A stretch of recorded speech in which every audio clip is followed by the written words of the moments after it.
Selamat datang kembali buat kalian yang setia dengan cerita Battle Through the Heavens versi novel. Udah tau lah ya, kalau video ini berisi spoiler season yang belum rilis. Ilustrasi dalam video ini gak akan sama dengan ceritanya. Kalian bisa merem dengerin ceritanya dan mulai berimajinasi. Xiaoyan benar-benar kepayahan dan kehabisan tenaga setelah serangan terakhirnya kepada Han Feng. Kehadiran Hall of Soul membuat ia tak berdaya dan hanya tertegun melihat sosok kabut gelap. Rantai yang digunakan untuk memblokir serangan tadi tidak berhenti dan berbalik menyerang Xiaoyan. Seketika Xiaoyan tak menyangka bahwa hidupnya akan berakhir di tangan sekte yang mengincar tubuh spiritual Yao Lao. Rantai melesat secepat kilat hendak menembus dada Xiaoyan. Melihat hal itu, Suqian pun tak bisa melakukan apa-apa karena jarak yang begitu jauh. Akhirnya saat rantai hendak menerobos ke jantung Xiaoyan, sebuah ledakan terjadi memblokir pergerakan rantai hitam dengan sangat cepat. Muncul sosok wanita seksi demplon bergaun merah yang tak lain adalah Ratu Medusa. Kehadiran wanita cantik yang mampu membuat semua lelaki tersepona pun menimbulkan keterkejutan. Ujung tajam rantai berbelok beberapa sentimeter dari kepala Xiaoyan, kemudian ia pun menatap ke arah Medusa. Seketika Medusa memukul dada Xiaoyan hingga ia pun mundur beberapa langkah dengan batuk setelah terhempas. Xiaoyan keheranan dan bertanya-tanya apakah Medusa ingin menyelamatkannya atau membunuhnya. Pukulan kuat untuk menjauhkan Xiaoyan tampaknya agak berlebihan dan mungkin itu disebabkan oleh kekuatannya yang telah kembali pulih. Xiaoyan akhirnya duduk di tanah dan tatapannya mengarah ke Han Feng. Xiaoyan merasa sangat menyesal karena belum berhasil membunuh Han Feng. Saat ini Xiaoyan benar-benar tidak memiliki tenaga bahkan untuk menggerakkan lengannya sekalipun. Ekspresi penuh dengan penyesalan dan kesedihan Xiaoyan ternyata disadari oleh Medusa yang seketika memalingkan pandangannya ke arah Han Feng yang terbaring. Dengan segera ia mengangkat dan mengayunkan kaki mulusnya hingga membentur pinggang Han Feng. Tindakan tersebut membuat semua orang terkejut ketika melihat lubang besar tercipta akibat benturan Han Feng di tanah. Kekuatan seorang Dozong yang dapat mengakibatkan luka serius jika itu menimpa ahli dari tingkat Dohuang. Terlebih Han Feng yang benar-benar sudah lemah dapat dipastikan nyawanya akan terancam. Xiaoyan terkejut ketika Han Feng terpental dan menghantam batu besar akibat tindakan tiba-tiba Medusa. Kegembiraan segera muncul di hatinya dengan tawa yang dipaksa keluar. Namun tawa seketika terhenti ketika Medusa menatap arah Xiaoyan dengan mata yang dingin.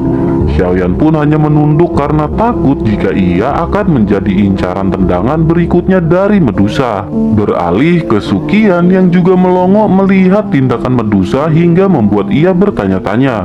Terfikir oleh Suqian apakah wanita tersebut memiliki dendam terhadap Han Feng. Melihat dari tendangannya yang tidak memiliki keraguan berniat untuk membunuh Han Feng. Di sisi lain seorang pria bergumam bahwa tak terduga Han Feng berakhir di tangan seorang wanita. Beralih ke Medusa yang menatap tajam kabut hitam, kemudian dengan segel di tangannya cahaya 7 warna melonjak tanpa henti-hentinya. Akhirnya cahaya pun melesat menuju kabut dan bertabrakan dengan energi berwarna hitam di langit. Gelombang liar dan ganas meletus di titik kontak dan menghancurkan rumput di dataran sekitarnya. Tak lama terdengar suara yang menanyakan siapakah wanita yang berani ikut campur dengan urusan Hall of Soul tersebut. Medusa dengan dingin berkata bahwa hidup Xiaoyan adalah miliknya dan ia akan memberikan mayatnya jika saatnya telah tiba. Mendengar hal itu mereka pun tersentak karena selama bertahun-tahun tak ada yang berani berkata sombong di depan sekte Hall of Soul. Medusa lanjut berkata bahwa mereka takkan memiliki kesempatan untuk membunuh Xiaoyan pada saat ini. Tawa terdengar dilanjutkan dengan berkata bahwa ia tidak berniat membunuh Xiaoyan, melainkan memastikan bahwa roh Yao Chen benar berada dalam tubuh bocah tersebut. Setelah itu kabut pun menghilang dan melintas menghampiri tubuh tak bergerak Han Feng. Tiba-tiba kekuatan hisap yang kuat keluar dan terlihat roh transparan yang keluar dari mayat Han Feng yang langsung masuk ke dalam kabut hitam. Tak lama terdengar kata-kata yang dipenuhi kepuasan bahwa alkemis tingkat 6 merupakan tangkapan yang sangat besar. Tak lama kabut pun naik ke langit kemudian berkata kepada Xiaoyan bahwa kali ini mereka akan membiarkan roh Yao Chen untuk sementara tinggal di tubuh Xiaoyan. Hingga saatnya tiba, Hall of Soul akan datang dan mengambil roh Yao Chen dari tubuh Xiaoyan. Suara itu lanjut berkata agar Xiaoyan menikmati waktu yang tersisa sebelum waktu pengambilan tiba. Jika telah tiba saatnya, bahkan wanita yang melindungi Xiaoyan takkan mampu untuk melindunginya dari Hall of Soul. Ekspresi Xiaoyan terlihat tegang hingga akhirnya kabut hitam terbang dan menghilang. Setelah itu Xiaoyan bersusah payah untuk mencapai mayat Han Feng kemudian menyentuhnya. Xiaoyan terkejut karena si Heart Flame juga ikut terbawa dengan roh yang dihisap oleh kabut hitam. Setelah itu Xiaoyan melirik cincin penyimpanan Han Feng yang merupakan cincin penyimpanan tingkat tinggi. Tanpa basa-basi ia segera mengambil cincin penyimpanan biru gelap di tangan Han Feng. Diceritakan cincin penyimpanan terbagi menjadi dua, yakni tingkat tinggi dan tingkat rendah. Cincin tingkat tinggi keberadaannya sangat langka dibanding dengan cincin tingkat rendah. Semenjak cincin Xiaoyan hancur, ia pun mulai memikirkan untuk mendapatkan cincin penyimpanan tingkat tinggi. Hal itu dikarenakan cincin penyimpanan tingkat tinggi memiliki daya tahan dan penyimpanan yang lebih baik. Setelah itu Xiaoyan berusaha melihat isi dari cincin penyimpanan biru gelap dengan kekuatan spiritualnya. Namun tanpa diduga cincin menolak kekuatan spiritual yang dialirkan oleh Xiaoyan. Seketika ia berpikir bahwa cincin ini memang layak menjadi penyimpanan tingkat tinggi dengan perlindungan yang kuat. Cincin tingkat tinggi memungkinkan pemiliknya untuk mengisi spiritual sebagai kunci pelindung. Untuk melihat isi cincin, maka seseorang harus menghapus jejak spiritual yang ada di cincin tersebut. Pemilik cincin akan merasakan jika ada yang berusaha untuk menghapus jejak spiritualnya. Dalam hal ini, Xiaoyan takkan khawatir karena Han Feng telah mati dan ia bebas untuk melakukan apapun. Akhirnya Xiaoyan pun mengeluarkan spiritual yang lebih besar untuk menghapus jejak spiritual Han Feng. Setelah selesai, Xiaoyan pun lanjut mengisi jejak spiritualnya sendiri ke dalam cincin penyimpanan. Xiaoyan merasa gembira karena ketika mengetahui banyaknya barang berharga yang telah dikumpulkan Han Feng selama ini. Banyak bahan obat langka yang tersimpan dalam cincin penyimpanannya. Selain itu, terdapat beberapa gulungan metode Qi dan teknik Do di dalamnya. Jelas hal itu adalah barang yang digunakan sebagai bahan pertukaran ketika seorang meminta Han Feng untuk memurnikan pil.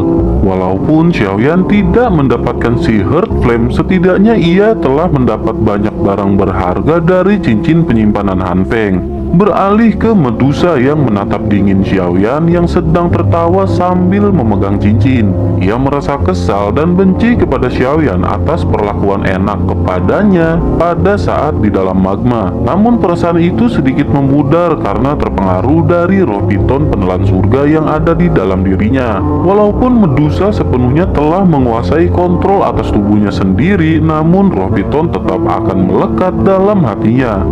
Piton penelan surga telah bersama dengan Xiaoyan dalam waktu kurang lebih 2 tahun dan telah melekat dengan Xiaoyan. Hal itu yang ternyata membuat Medusa tidak bisa jauh dari keberadaan Xiaoyan. Seharusnya setelah keluar dari magma, Medusa berniat kembali ke ras manusia ular di Gurun Tager. Namun hal itu terhalang karena keinginan dari roh piton penelan surga yang ada dalam tubuhnya. Beralih ke Xiaoyan yang menyadari tatapan dingin Medusa di atas langit, kemudian sedikit tersenyum kepada sang ratu. Xiaoyan segera berterima kasih kepada Ratu Medusa karena telah menyelamatkannya. Xiaoyan lanjut berkata bahwa ia akan mengingat semua bantuan kali ini dan akan membalasnya di kemudian hari. Ratu Medusa tanpa ekspresi menanggapi perkataan Xiaoyan yang lemah. Tak lama ia justru mengeluarkan cahaya 7 warna yang melonjak dan mulai melangkah ke arah Xiaoyan. Tiba-tiba angin bertiup dan seketika Suqian telah berada tepat di depan Xiaoyan. Tetua pertama menangkupkan tangan dan menanyakan siapakah nama dari wanita tersebut. Sukian ingin mengetahui apakah wanita tersebut memiliki hubungan dengan Akademi Batin di masa lalu. Xiaoyan merasa sedikit lega dan mulai bergeser ke belakang Sukian dan meminta tetua untuk berhati-hati. Akhirnya Medusa menghentikan langkahnya kemudian berkata kepada Xiaoyan bahwa ia harus membayar apa yang telah dilakukannya pada Medusa dengan nyawanya. Ini adalah yang terakhir kalinya Medusa menahan diri untuk membunuh Xiaoyan. Setelah itu Medusa pun berpaling dan menghilang di bawah tatapan semua orang. Ekspresi Xiaoyan perlahan mulai menjadi tenang setelah kepergian dari Ratu Medusa. Xiaoyan berpikir bahwa sepertinya ia harus segera menemui Medusa untuk membicarakan masalah ini dengan baik-baik. Jika tidak, mungkin Medusa akan benar-benar membunuhnya di masa depan. Tak lama Sukian berbalik dan bertanya sesungguhnya permasalahan apa yang dihadapi Xiaoyan dengan wanita kuat tersebut. Sukian jelas tahu maksud tersembunyi dari perkataan Medusa yang terakhir ia ungkapkan kepada Xiaoyan. Begitu pula Xiaoyan yang tersenyum malu dan mulai berpikir untuk memberitahu tetua pertama. Namun tiba-tiba Sukian menghela nafas dan berkata untuk melupakan apa yang ia tanyakan mengingat itu adalah rahasia dari Xiaoyan. Sukian lanjut berkata agar Xiaoyan berhati-hati, bahkan dengan kekuatan Sukian saat ini sepertinya ia takkan mampu untuk menghadapi gadis kuat tersebut. Xiaoyan hanya tersenyum pada Sukian yang seolah mengerti apa yang telah ia rasakan. Setelah itu Sukian melirik cincin biru gelap dan berkata bahwa Xiaoyan telah beruntung mendapat cincin tingkat tinggi dari tangan Han Feng. Xiaoyan tersenyum dan berkata bahwa ini adalah hadiah kemenangan setelah mengalahkan Han Feng. Sukian juga tersenyum sebelum akhirnya menatap ke dinding arah kota Peng. Ia berkata bahwa Han Feng telah mati dan secara otomatis aliansi hitam pun secara bertahap akan hancur dan dendam di hatinya telah terbayarkan. Xiaoyan mengangguk dan berkata bahwa sayang sekali si Heart Flame ikut terbawa roh yang dihisap oleh kabut hitam. Sukian sedikit berpikir kemudian ia berkata bahwa hal yang terpenting sekarang adalah Hall of Soul yang mengincar Xiaoyan, organisasi misterius yang akan sangat sulit ditangani oleh sekte dengan kekuatan yang biasa-biasa saja. Bahkan Sukian merasa takut jika harus berhadapan dengan Hall of Soul yang misterius tersebut. Xiaoyan tersenyum dan berkata bahwa jika mereka tidak mencari Xiaoyan, sesungguhnya Xiaoyanlah yang akan mencari mereka. Sukian seketika terkejut namun tidak terlalu menanggapi hal itu dan berkata yang harus dilakukan Xiaoyan saat ini adalah memulihkan diri. Setelah itu memanfaatkan waktu sebaik mungkin sebelum Hall of Soul kembali menemui Xiaoyan. Sukian pun berjalan menjauh setelah mengucapkan perkataan tersebut dan tersenyum. Xiaoyan sedikit lega karena hari ini ia masih dapat hidup dan memiliki kesempatan untuk meningkatkan kekuatannya.